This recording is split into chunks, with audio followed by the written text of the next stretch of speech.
Good evening. आज हम लोग दूसरी लेक्चर की तरफ बढ़े हैं। ह्यूमन रिप्रोडक्शन की टेस्टिस के बारे में बात करेंगे। सबसे पहले ये जानेंगे कि टेस्टिस प्राइमरी सेक्स ऑर्गन होते हैं। क्या होते हैं? Primary sex organ. Primary sex organ होते हैं मेल का और primary sex organ of female. आप लोग जानते हैं कि प्राइमरी सेक्स ऑर्गन क्यों बोलते हैं? पहले ये बात जान लें। क्योंकि टेस्टिस का काम होता है प्रोडक्शन ऑफ स्पर्म, दूसरा काम होता है प्रोडक्शन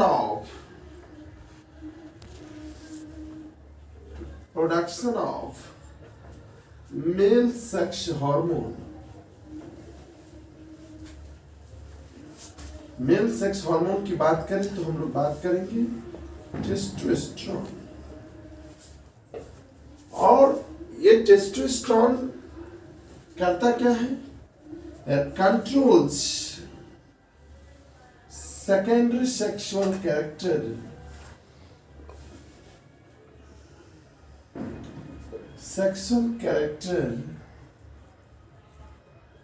in male। ठीक, टेस्टिस को हम लोग प्राइमरी सेक्स ऑर्गन बोलते हैं। टेस्टिस का दो काम होता है, पहला प्रोडक्शन ऑफ स्पर्म, दूसरा production of male sex hormones जिसको हम लोग टेस्टोस्टेरोन बोलते हैं। और टेस्टोस्टेरोन का मेन काम होता है सेकेंडरी सेक्सुअल कैरेक्टर को कंट्रोल करना, इसमें मेल में। ठीक, अब हम लोग ये जानेंगे कि टेस्टिस का लोकेशन जानना चाहेंगे। लोकेशन या पोजीशन। तो टेस्टिस की लोकेशन और पोजीशन की बात करें तो ये एक्स्ट्रा एब्डोमिनल होता है। क्या होता है? Extra abdominal. और ये पाए जाते हैं एक फाउंड्स इन मस्कुलर पाउच जिसको हम लोग क्या बोलते हैं? स्क्रोटम।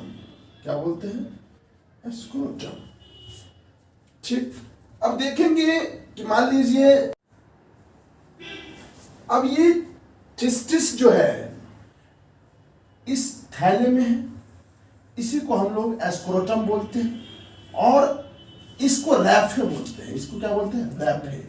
और रैफे क्या करता है? जो टेस्टिस को दो कंपार्टमेंट में, स्क्रोटम को दो कंपार्टमेंट में बांट देता है, जिससे हर स्क्रोटल सैक में एक टेस्टिस रहे। अब हम लोग ये बड़ी बात, गौर की बात है कि टेस्टिस एक्स्ट्रा एब्डोमिनल ही क्यों? हमारे दिमाग में ये क्वेश्चन उठता है कि टेस्टिस जो है वो एक्स्ट्रा एब्डोमिनल क्यों है? क्योंकि आप लोग जानते हैं कि हमारे बॉडी की नॉर्मल बॉडी टेम्परेचर की बात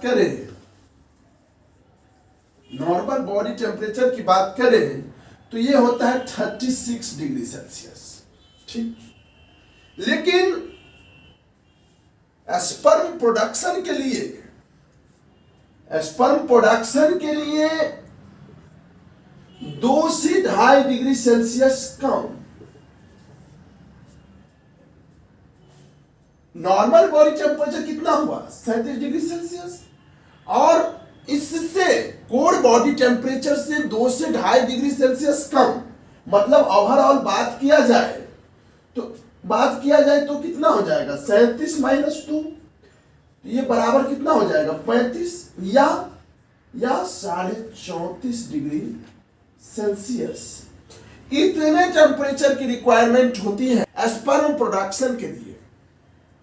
इसीलिए टेस्टिस को एक मस्कुलर पाउच दिया गया है जिसको हम लोग क्या बोलते हैं? स्क्रोटम। क्या बोलते हैं? स्क्रोटम। स्क्रोटम में इसलिए रखा गया क्योंकि स्क्रोटम थर्मोरेगुलेटर का भी वर्क करता है।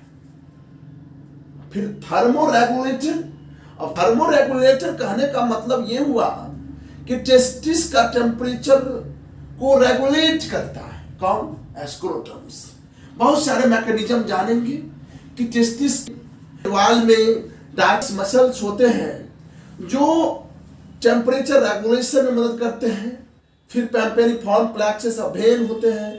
फिर लोग जानेंगे large number of sweet glands भी होते हैं टेस्ट स्क्रोटम में, जो स्वेटिंग ज्यादा होने के कारण टेस्ट को कूलिंग इफेक्ट शो कर रहा होता है। तो हम लोग धीरे धीरे बाकी की बात जानेंगे, तब तक नोट कीजिए, हम लोग फिर आगे बढ़ेंगे। अगर हम लोग शेप की बात करें, शेप ऑफ टेस्टिस, शेप की बात करें तो ये ओवल होते हैं। क्या होते हैं? ओवल। लेंथ की बात करें, लेंथ की बात करें तो ये 4 to 5 सेंटीमीटर होते हैं। विड्थ की बात करें तो 2 से 3 सेंटीमीटर होते हैं। ठीक, किसकी बात कर रहे हैं? टेस्टिस की शेप की बात कर रहे हैं। टेस्टिस की शेप कितने होते हैं? ओवल। लेंथ कितना होता है? 4 से 5 सेंटीमीटर। और विड्थ कितना होता है? 2 से 3 सेंटीमीटर। ठीक, टेस्टिस, टेस्टिस मस्कुलर सैक में पाए जाते हैं। मस्कुलर सैक या पाउच जिसको हम लोग बोल सकते हैं, थैला को बोलते हैं। टेस्टिस जिस थैला में पाए जाते हैं इसको हम लोग बोलते हैं स्क्रोटम। क्या बोलते हैं? स्क्रोटम। स्क्रोटम, जिस थैला में टेस्टिस पाए जाते हैं उस थैला को हम लोग क्या बोलते हैं? मस्कुलर पाउच को क्या बोलते हैं? स्क्रोटम। स्क्रोटम करता क्या है? Scrotum act as a thermoregulator। क्या है? थर्मोरेगुलेटर है। और थर्मोरेगुलेटर कहने का मतलब यह हुआ कि टेस्टिस का टेम्परेचर को क्या करता है? रेगुलेट करता है, मेंटेन करता है प्रॉपर स्पर्मेटोजेनेसिस के लिए। The scrotum act as a thermoregulator. It maintain the temperature. It maintain the temperature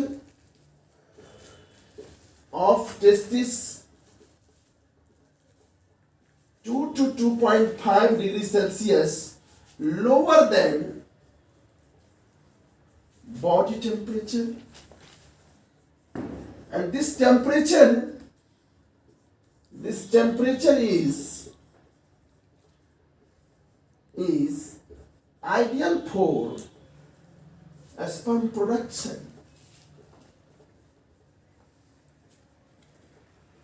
देखिए, हम लोग टेस्टिस की शेप की बात करें तो ओवल, लेंथ की बात करें तो 4.4 to 5 सेंटीमीटर, विड्थ की बात करें तो 2 से 3 सेंटीमीटर। टेस्टिस जिस मस्कुलर पाउच में, सैक में या पाउच में पाया जाता है जिसको हम लोग स्क्रोटम बोलते हैं। और scrotum act as a thermoregulator. ये मेंटेन करता है टेस्टिस का टेम्परेचर कितना कम? 2 से 2.5 degree Celsius comes normal body temperature से। And this temperature is the ideal for sperm production.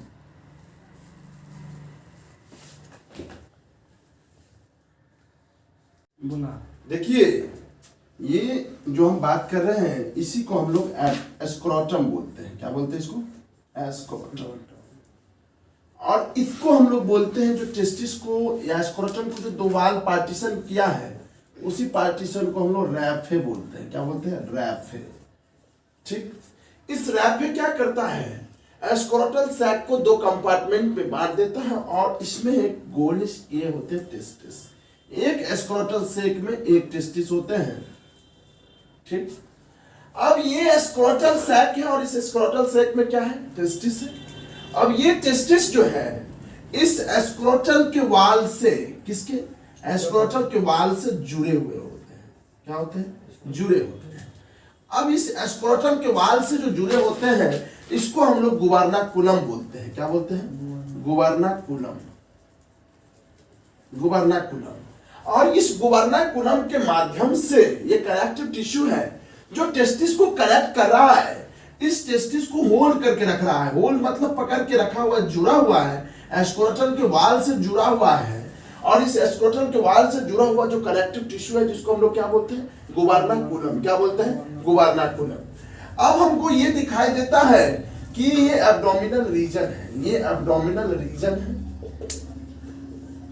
अब इस स्क्रोटल सैक से जो कनेक्टिव टिश्यू जुड़ रखा है उसको हम लोग गुबार्नाकुलम बोलते हैं।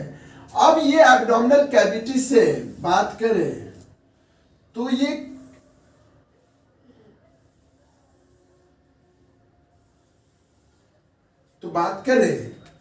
ये जो कोड दिखाई दे रहा है इसको हम लोग बोलते हैं एस्पर्मेटिक कोड। क्या बोलते हैं इसको, एस्पर्मेटिक कोड। मतलब ये हुआ कि स्क्रोटल सैक से जो टेस्टिस जुड़े हुए हैं इसको हम लोग क्या बोल दिए, गुबार्नाकुलम। लेकिन एब्डोमिनल रीजन से जो टेस्टिस कनेक्टेड है वो एक कॉर्ड से उस वाइट फाइब्रस कनेक्टिव टिश्यू जिसको हम लोग क्या बोलते हैं, स्पर्मेटिक कोड। अब इस स्पर्मेटिक कोड क्या कर रहा है, टेस्टिस को एब्डोमिनल रीजन से कनेक्ट करके एब्डोमिनल कैविटी से क्या कर रहा है, कनेक्ट कर रहा है।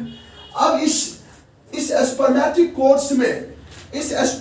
कोड्स में बहुत सारे कंपोजिशन होते हैं।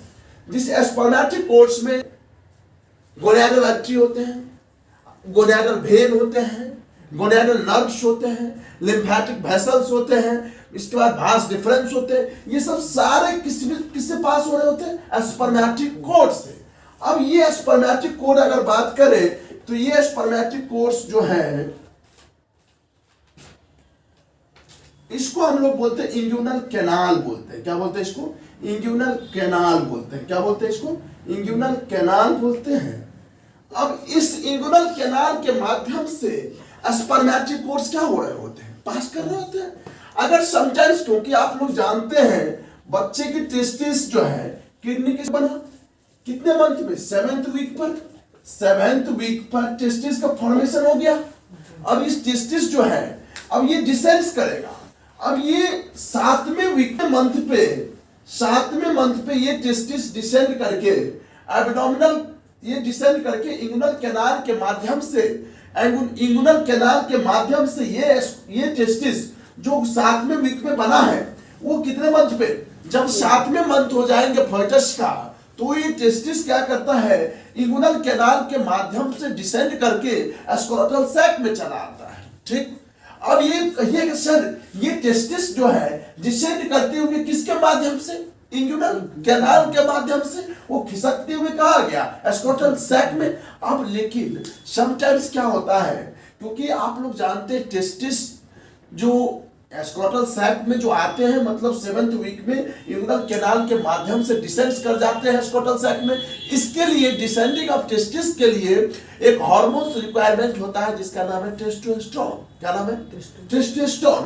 क्योंकि आप लोग जानते हैं कि बच्चे में प्लासेंटा के फॉर्मेशन के बाद ये एचसीजी रिलीज करेगा और ये एचसीजी क्या करेगा, लीडिंग सेल्स को स्टिमुलेट करके क्या निकाल देगा, टेस्टोस्टेरोन। ये प्लासेंटा एचसीजी रिलीज किया। अब ये प्लासेंटा एचसीजी क्या, और ये एचसीजी क्या करेगा, लीडिंग सेल को स्टिमुलेट करेगा और लीडिंग सेल जब स्टिमुलेट हो जाएगा तो इससे क्या होगी, टेस्टोस्टेरोन आएगी। अब ये टेस्टोस्टेरोन क्या करेगा, गुबार्नाकुलम फाइबर्स को शॉर्ट करेगा। किसको शॉर्ट करेगा, गुबार्नाकुलम को। गुबार्नाकुलम शॉर्ट होगा तो ये नीचे की तरफ तनाव बढ़ेगा और तनाव के कारण क्या होगा, ये टेस्टिस जो है जो किडनी के सरफेस पे बना था कब, 7वें वीक पे, वो 7वें मंथ पर जो है ये इंगुनल कैनाल के माध्यम से टेस्टिस स्क्रोटल सैक में डिसेंड कर जाएगा। तो अगर ऐसा नहीं हुआ, समटाइम्स अगर मान लीजिए किसी बच्चे की टेस्टिस डिसेंड नहीं किया, ये टेस्टिस सपोज करिए यहां जाके फंस गई, इंगुनल कैनाल में ही रह गई और वो टेस्टिस मान लीजिए स्क्रोटल सैक में नहीं आया, तो एक कंडीशन हम लोग बोलते हैं जिसको हम लोग क्रिप्ट ऑर्किडिज्म बोलते हैं। क्या बोलते हैं, क्रिप्ट ऑर्किडिज्म। तो हम लोग ये जान रहे हैं कि बच्चे के 7वें वीक पे जो मेल फोइटस की टेस्टिस किडनी के सरफेस पे बन जाता है। फिर जो है प्लासेंटा एक हार्मोन रिलीज करता है जिसका क्या नाम है, HCG, human chronic gonadotropin hormones. अब ये एचसीजी किसको स्टिमुलेट करेगा, लिडिक सेल्स को।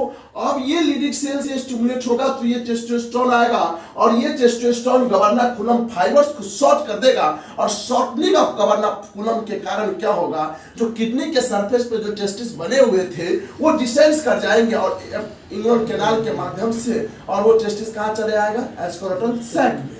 अब ये स्क्रोटल सैक में आ जाएगा तो आप लोग जानते हैं कि सर अगर किसी बच्चे की टेस्टिस ना करे, अगर बच्चे की टेस्टिस डिसेंड नहीं करे, अगर प्रॉपर टेस्टोस्टेरोन का प्रोडक्ट हो जाए सर तो टेस्टिस डिसेंड नहीं करेगा और वो टेस्टिस जो है इम्यूनल कैनाल रीजन में जाएगा और इस कंडीशन को हम लोग बोलते हैं अनडिसेंडेड टेस्टिस। क्या बोलते हैं इसको, अनडिसेंडेड टेस्टिस, या क्या बोलते हैं क्रिप्ट ऑर्किडिज्म। क्या बोलते हैं इसको, क्रिप्ट ऑर्किडिज्म। क्रिप्ट मतलब हिडन,